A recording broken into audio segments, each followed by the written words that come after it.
Want to add a custom web tab to your Zoho Books customer portal? Learn how in just 5 clicks. I'll show you the exact menu path and 2 save steps you must not skip. Let's jump into Zoho Books. Open Zoho Books in your browser. Then, click on the Settings icon in the top right corner. Click on Customer Portal. Click on Web Tabs. To add a new tab, click the New Web Tab button. In the form that appears, type the name for your custom tab.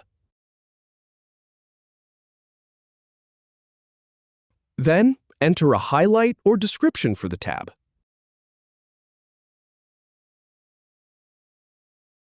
Now, click the Save button to save your new tab.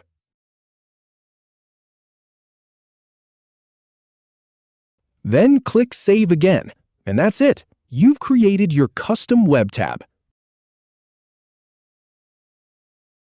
If you have any feedback, or if any info is inaccurate, please leave a comment below. We'll do our best to answer or redo the video if needed. Thanks for watching.